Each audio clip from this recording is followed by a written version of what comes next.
Bismillahirrahmanirrahim. Welcome to another new episode on the rights of women of Islam. There are two women of Islam which I want to bring out.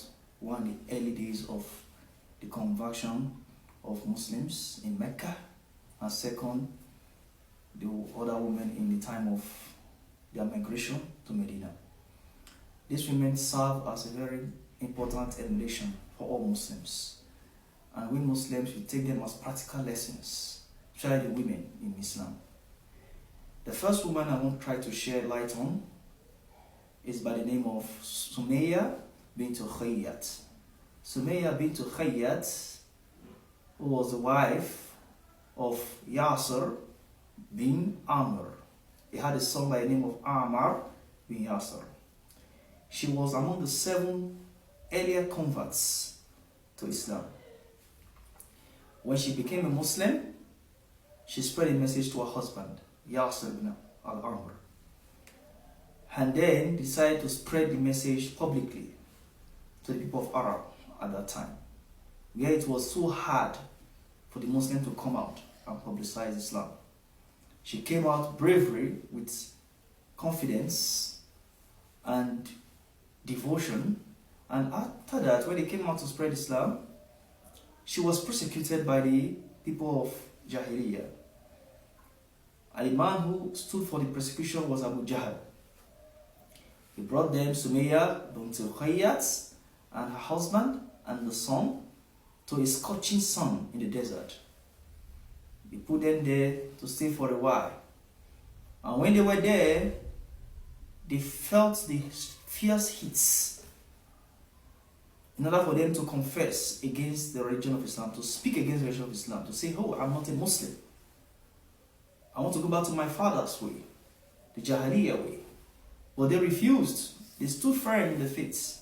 They defended Islam. They said, I will never return back to my Jahiliyyah. I want to remain in Islam. And when Abu Jahl saw that they were relentless in their belief and their stand in Islam, he decided to take a spear and pass through the spear through a private path. And that was her end. And she became the first martyr in Islam. And after which, it was in the presence of her husband, Yasir bin Amr, where she was being killed, being martyred by Abu Jahl and his men. And his small boy, Ammar, was there, witnessing her mother dying for the sake of Islam. This is a good exemplary model for all Muslim women. And after which this husband was killed, that same spot, by Abu Jahl. Then the son was being spared because he defended the people of Jahiliyyah, not hypocritically, but in the state of taqiyya. When he defended it, he was being freed and went back to Rasulullah. There was one narration and hadith in Ibn Majah in Sunnah.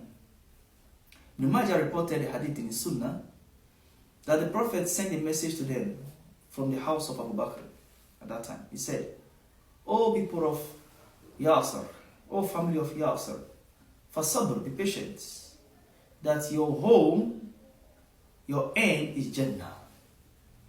See how Allah raised this family after the martyrdom. That was why in the Quran, Allah says about them.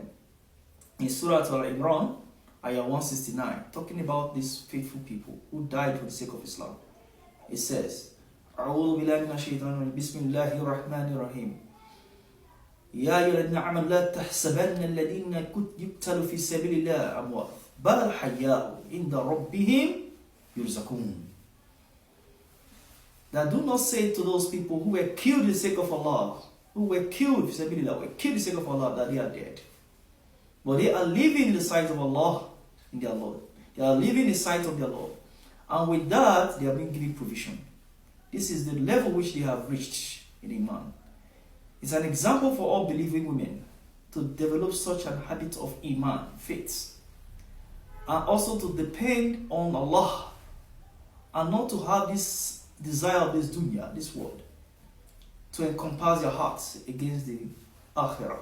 You should put akhirah first over the dunya.